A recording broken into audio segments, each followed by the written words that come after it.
Willow Creek was meant to be a peaceful sanctuary, a place where the chaos of the world could be forgotten and new beginnings could blossom. After 22 years of service in the army, I longed for a quiet life in a small town, far away from the noise and the constant alertness of military life. A modest house, a garden to tend to, and the occasional woodworking project. That was the dream.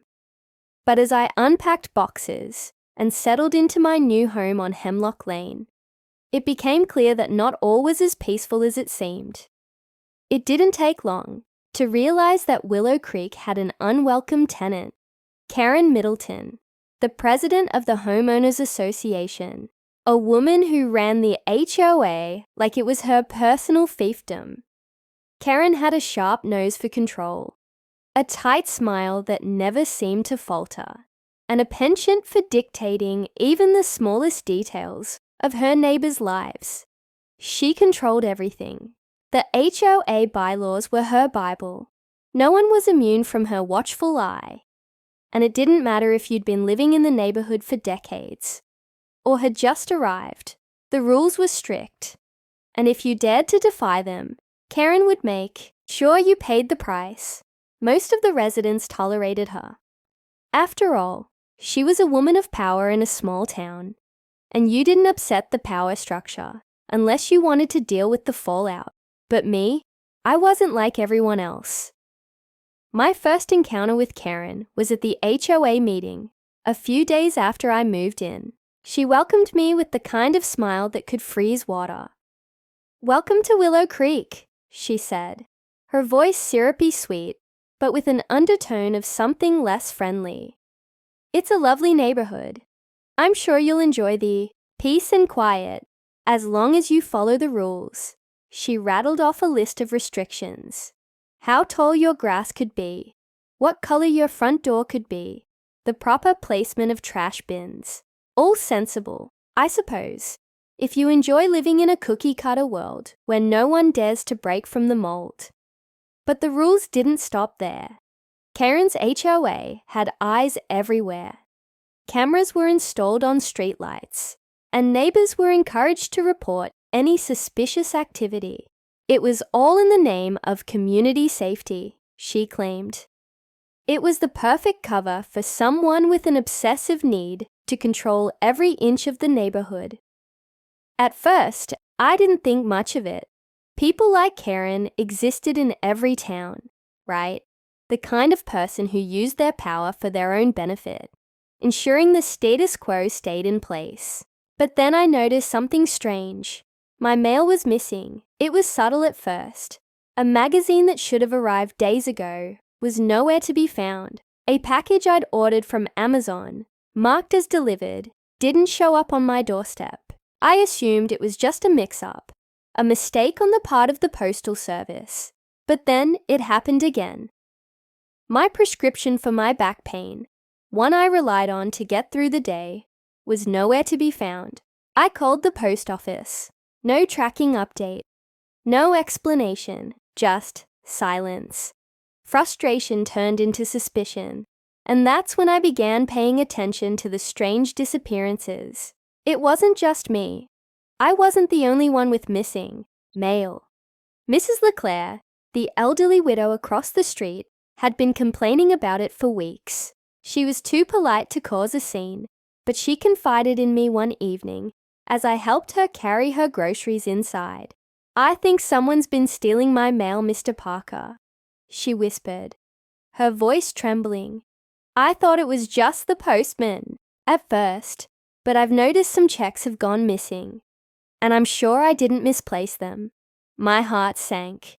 I had been too polite, too trusting. I hadn't wanted to believe that someone in the neighborhood, a place where I thought I could escape from the tension of my past, was violating the most basic trust between neighbors. Mrs. LeClaire was the first to mention the possibility of the HOA being involved. Karen. She hesitated, glancing nervously over her shoulder. "She's been going through mailboxes. I've seen her. She says it's for community safety, but I know what I saw. She takes things. She knows things she shouldn't. That was the moment everything clicked. The perfect cover. Community safety. The perfect excuse. The HOA's power. Karen had been using her position to take whatever she wanted. And who was going to stop her? She had everyone fooled. I wasn't going to let her get away with it. I wasn't going to let her steal from me or from anyone else without facing the consequences. But I also knew I couldn't fight this battle alone. Karen was powerful, untouchable, and everyone in Willow Creek was either too scared or too apathetic to do anything about it. That's when I made a decision. I would stop her, but I wouldn't do it with a shouting match or a petition. I'd do it quietly, strategically, until she had nowhere left to hide. I just had to figure out how to catch her in the act.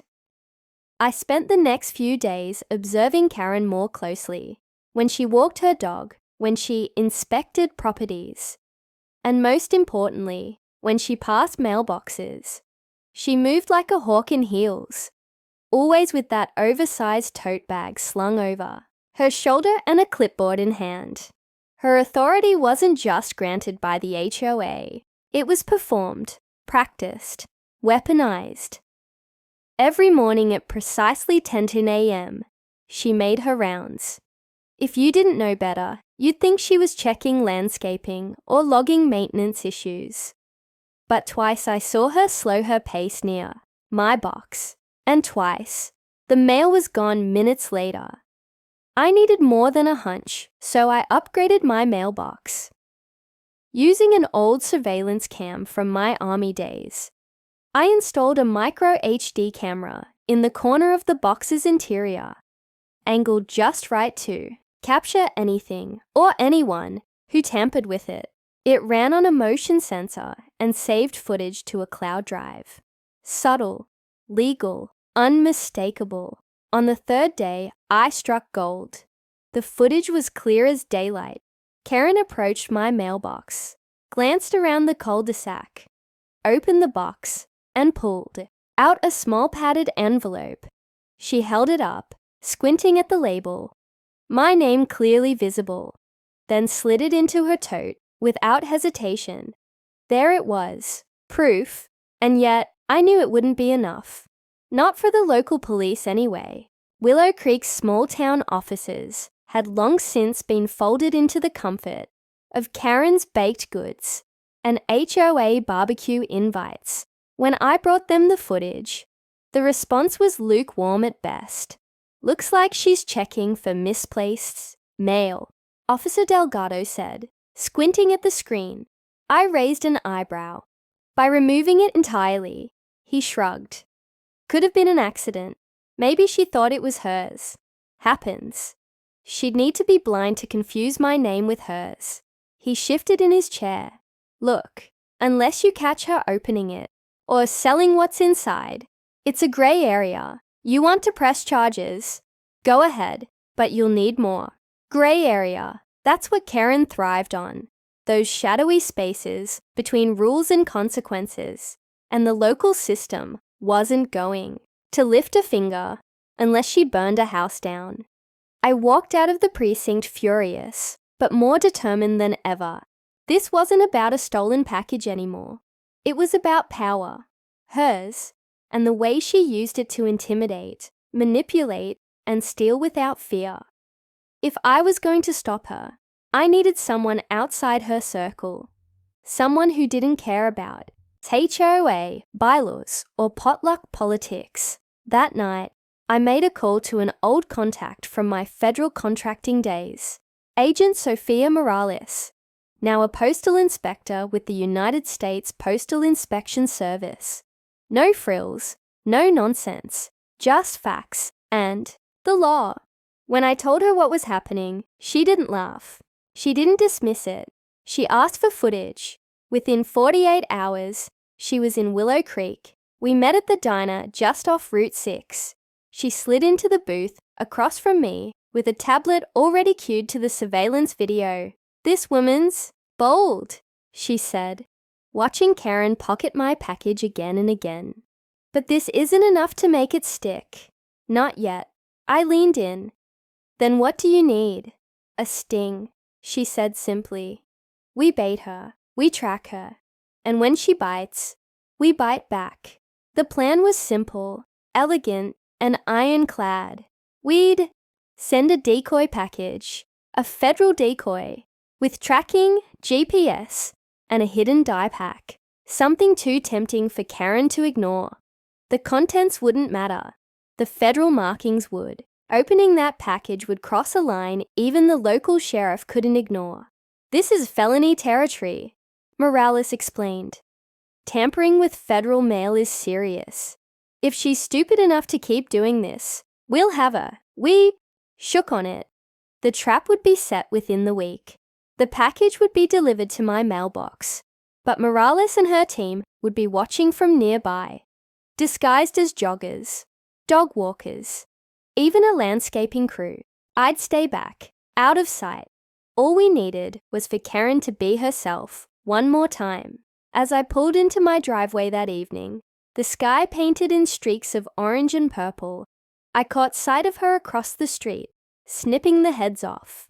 Perfectly healthy tulips in someone else's yard, clipboard in hand, tote swinging at her side. She had no idea. For the first time since I'd moved in, I smiled. The package arrived on a Wednesday morning. It was deliberately nondescript. Plain brown paper, no flashy branding.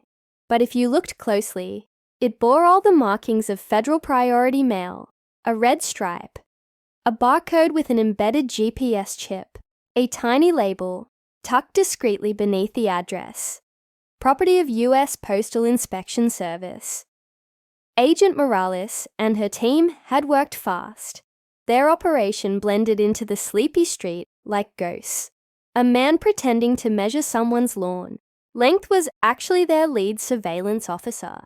A woman pushing a stroller held a baby monitor modified to scan wireless frequencies.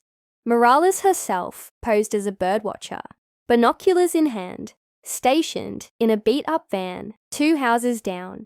My role, do nothing, appear normal, so I did.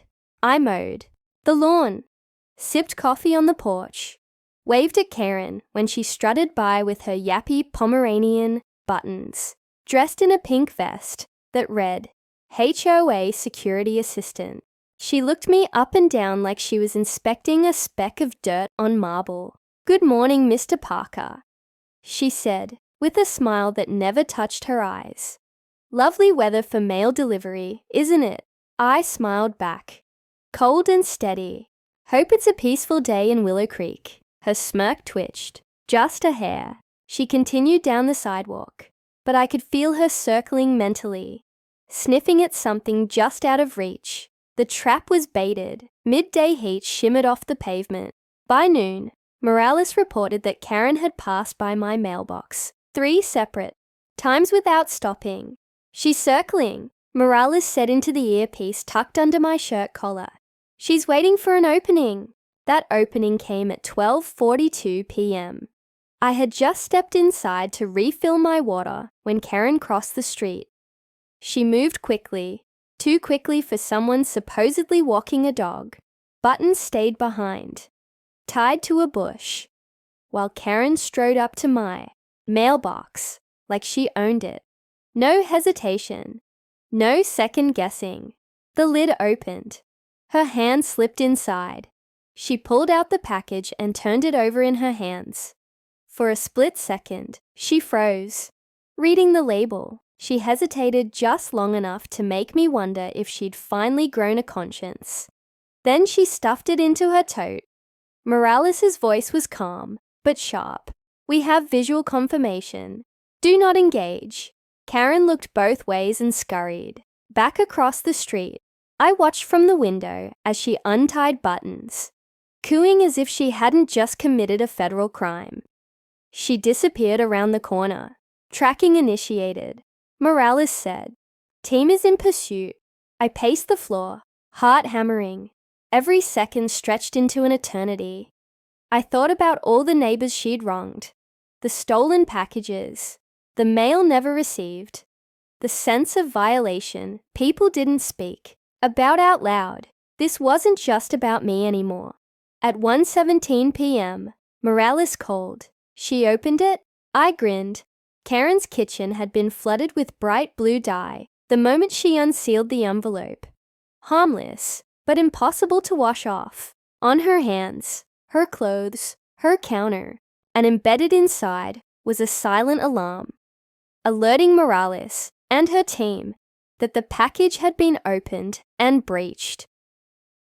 By the time Karen realized something was wrong, they were at her door with a warrant. I stood across the street, arms folded, watching as two plainclothes inspectors flanked Morales. Karen answered, blue-streaked fingers trembling as she clutched the doorframe. Her face twisted between disbelief and righteous indignation. "This is an outrageous misunderstanding," she shrieked, already red in the face. "I was simply safeguarding misdelivered mail. This neighborhood is crawling with porch pirates. You opened a federally marked package addressed to someone else."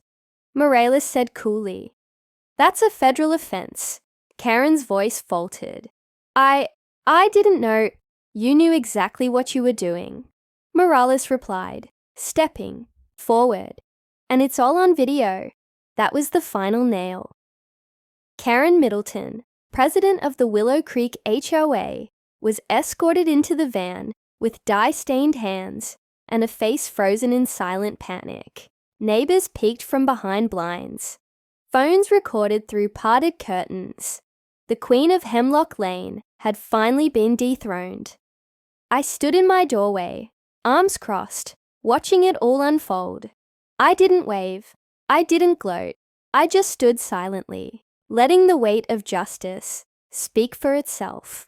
Morales caught my eye as she passed. She gave me a nod. "Nice work," she said quietly. "You just cleaned up your neighborhood." But I knew better. This wasn't the end. This was only the beginning of exposing everything Karen had done. Karen Middleton's arrest sent shockwaves through Willow Creek. By sunset, whispers had turned into group chats, and group chats into HOA-wide emails. The queen bee of Hemlock Lane had been plucked from her hive in full view of her subjects.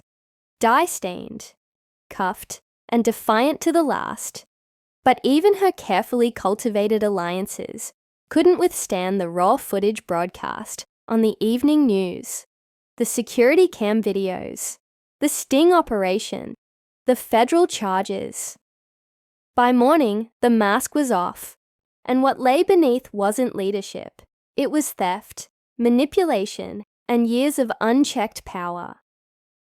At the emergency HOA meeting held 2 days later, ironically, in the same clubhouse where Karen once ruled with passive-aggressive authority, I sat quietly in the back row, watching the panic ripple through her former inner circle. Sandra, the HOA treasurer, looked like she hadn't slept.